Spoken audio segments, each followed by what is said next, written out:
بسم اللہ الرحمن الرحیم۔ دوستو، آج ہم گفتگو کریں گے خلا یا طلاق کے بعد عورت کو کون سے حقوق جو ہیں وہ حاصل ہیں اور قانونی طور پر وہ کس طرح سے اپنے ان حقوق کو حاصل کر سکتی ہے۔ اس وقت پاکستان کا ایک بہت بڑا مسئلہ ہے، ڈائیورسز کی جو شرح ہے بہت زیادہ بڑھی ہوئی ہے۔ خلا کی بنیاد پر بھی ڈائیورسز بہت زیادہ ہو رہی ہیں اور اس کے بہت سے محرکات ہیں۔ اب خلا جب کوئی عورت لے لیتی ہے یا طلاق لیتی ہے یا اسے طلاق دے دی جاتی ہے تو سب سے پہلا مرحلہ تو یہ آتا ہے کہ اس کا حق مہر اور اس کا جو سامان جہیز ہے وہ اس کو شوہر کی جو کسٹڈی میں ہوتا ہے، اس کے قبضے میں ہوتا ہے، یہ اس کو واپس دلایا جاتا ہے۔ اس حوالے سے اسے قانونی طور پر یہ اختیار ہے کہ وہ عدالت میں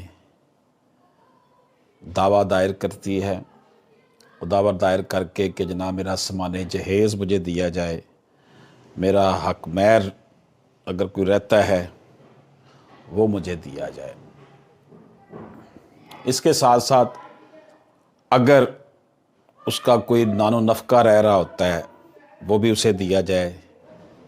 یا اگر ڈائیورس دی گئی ہے، اس نے خود خلا نہیں لیا، تو پھر عدت کا جو خرچہ ہوتا ہے 3 ماہ کا مینٹیننس اس خاتون کا، وہ بھی اسے شوہر سے دلوایا جاتا ہے۔ ایسا سب کچھ فیملی کورٹ میں ہوتا ہے اور اس کے لیے دعویٰ کرنا پڑتا ہے خاتون کو۔ اب سامان جہیز کے حوالے سے یہ ہے کہ جو سامان جہیز ہوتا ہے وہ سارے کا سارا عورت کو مل جاتا ہے، اور کوئی جو گفٹس کیے ہوتے ہیں مرد کی جانب سے بھی، وہ بھی عورت کی ہی ملکیت سمجھے جاتے ہیں، وہ بھی عورت کو ہی ملنے ہیں۔ سونے کی شکل میں ہو، کپڑوں کی شکل میں ہو، اگر گفٹ کیا گیا تھا تو وہ واپس نہیں ہوتا۔ دوسری بات یہ ہے کہ عورت کا حق مہر جو ہے، اگر اس نے کوئی ڈیفرڈ تھا، ملتوی تھا، وہ نہیں اسے ملا، وہ بھی اس کو دلوایا جاتا ہے۔ اور اگر اس نے خلا لیا ہے تو پھر اگر اس نے جو حق مہر لے لیا تھا اس کا اسے جو ہے وہ 50% واپس کرنا پڑتا ہے، اور جو اب اس 50% کے اندر بھی ترمیم آئی ہے، ریسنٹ ججمنٹ آئی ہے کہ جتنا وصول کیا ہوا ہے اس کا صرف 25% واپس کریں، اور جو ڈیفرڈ تھا، جو ابھی لینا تھا خاوند سے، تو اب طلاق ہو گئی ہے، اس کا 50% جو ہے وہ خاوند اس کو دے۔ یہ صورتحال جو ہے وہ حق مہر کے حوالے سے ہے۔ فیملی کورٹس میں کیونکہ یہ ایک اسپیشل کورٹ ہے، اس میں خصوصی قوانین ہیں، اس میں وہ روایتی دیوانی کیسز والا جو ہے معاملہ نہیں ہوتا، اور اس میں جو ہے وہ سپیڈی کام ہوتا ہے، اور اس حوالے سے 6 ماہ کے اندر اندر تمام جو کیسز اس کے اندر ہوتے ہیں ان کا فیصلہ کرنا ضروری ہوتا ہے۔ اگر 6 ماہ کے اندر فیملی کورٹ میں فیصلہ نہیں ہوتا تو اپلیکیشن ایپیلیٹ کورٹ کو دے کر، جو اس سے بڑی عدالت ہے، وہاں درخواست دے دی جائے اور ڈائریکشن لے لی جائے اپیل کر کے کہ جناب اتنا عرصہ ہو گیا فیصلہ نہیں ہو رہا، اس کا فیصلہ کرنے کا حکم دیا جائے۔ تو پھر وہ ڈائریکشن کے بعد، وہ جب ڈائریکشن فیملی کورٹ کے جج صاحب کے پاس آ جاتا ہے وہ فیصلہ، تو پھر وہ باؤنڈ ہو جاتے ہیں کہ جی اب تو ہائر اتھارٹی نے، ہائر کورٹ نے بھی جو آرڈر کیا ہے کہ اس کو جلدی جلدی ختم کریں، تاکہ جو معاملات چل رہے ہوتے ہیں تاریخوں والے، وہ پھر اس میں کمی لائی جاتی ہے۔ یہ ایک طریقہ کار ہے جو کہ فوری طور پر جس کا ہوتا ہے۔ اگر عورت نے خلا لینا ہوتا ہے تو وہ ڈیزولیشن آف میرج کرتی ہے، آن دی بیسس آف خلا عدالت میں جاتی ہے، وہاں بیان دے دیتی ہے، اس کو خلا مل جاتا ہے۔ پھر یونین کونسل میں چلا جاتا ہے کیس، یونین کونسل 3 ماہ تک 3 نوٹس جو ہے مرد کو جاری کرتی ہے، عورت بھی آتی ہے، مرد بھی آتا ہے۔ اگر ان کی ریکونسلیشن ہو جاتی ہے، صلح ہو جاتی ہے، دین ٹھیک ہے، ورنہ پھر وہ طلاق کی ڈگری جاری ہو جاتی۔ طلاق اس وقت ہوگی جب طلاق کا سرٹیفکیٹ، ڈگری تو خیر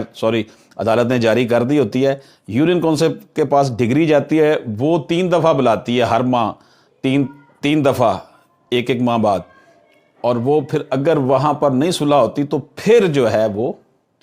جو سرٹیفکیٹ جاری کرتی ہے اس کو ہم کہا جاتا ہے کہ جی اب طلاق ہو گئی ہے۔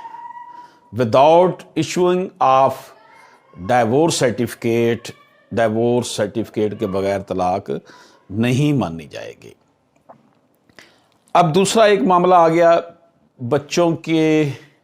خرچے کا۔ بچے اگر بہت چھوٹے ہیں، مائنر ہیں، عدالت دیکھتی ہے کہ یہ بہت چھوٹے بچے ہیں، دودھ پیتے بچے ہیں، یا اتنے چھوٹے ہیں کہ وہ باپ کے پاس نہیں رہ سکتے، تو اس کے لیے عورت جو ہے وہ عدالت میں جاتی ہے اور جا کر کہتی ہے جی مجھے کسٹڈی بچوں کی دے دی جائے، میرے پاس ہی بچے ہیں۔ تو ان بچوں کی کسٹڈی اگر عورت کو مل جاتی ہے تو ان کا فوری طور پر بھی خرچہ دینا لگ جاتا ہے، اور بعد میں جب خرچے کا، مینٹیننس کا جو دعویٰ ہے وہ ڈگری ہو جاتا ہے شہادتوں کے پاس، آرگومنٹس کے بعد، تو پھر پرماننٹ خرچہ بھی لگ جاتا ہے، اور اس میں پھر جو ہے وہ ہر سال 10% اضافہ بھی ہوتا ہے۔ ایک انڈرسٹوڈ اس میں رکھا ہوا ہے۔ اب اس کے ساتھ دوسرا مرحلہ جو آتا ہے وہ یہ ہے کہ بچوں سے ملنے کے لیے بھی سپریم کورٹ نے بڑا واضح جو ہے وہ ایک حکم نامہ جاری کیا ہوا ہے وزٹیشن شیڈیول کے حوالے سے، کہ ماں اور باپ بچوں سے ملاقات کر سکیں۔ اگر بچے ماں کے پاس ہیں تو وہ باپ کے پاس جائیں، وہاں رہیں۔ ویکنڈ میں بھی ماہانہ بھی ان کی 2 میٹنگز ہوتی ہیں۔ گرمیوں کی چھٹیوں میں آدھی چھٹیاں باپ کے پاس بھی رہ کر آتے ہیں، اور ونٹر ویکیشن میں بھی آدھی چھٹیاں جو ہیں وہ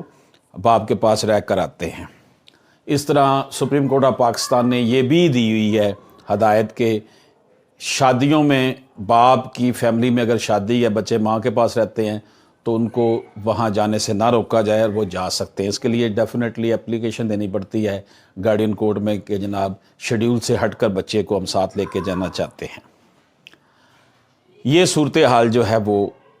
ان کی ملاقاتوں کے حوالے سے ہوگی۔ اب بچے جو ہیں، سپریم کورٹ آف پاکستان نے ہی اپنے فیصلے میں قرار دیا کہ بچے کی اسکول کی فیس، بچے کا وین کا کرایہ، بچے کی ٹیوشن فیس، یہ سارے معاملات جو ہے مرد کے ذمہ ہیں۔ طلاق دے بھی دی ہوئی ہے تو یہ سارے خرچے وہ ان کو کرے گا۔ اس کے علاوہ ان کو پاکٹ منی، ان کے کپڑے، ان کی تمام ضروریات پوری کرنا۔ اگر خرچہ لگا دیا گیا عدالت کی طرف سے، وہ تو لگا ہوا ہے، لیکن اگر پھر بھی کوئی ضرورت پڑتی ہے، اس میں ایکسپینشن ہوتی ہے، تو آپ فیملی کورٹ میں جب چاہیں جا کر اپلیکیشن دے سکتے ہیں۔ فیملی کورٹ، گارڈین کورٹ کو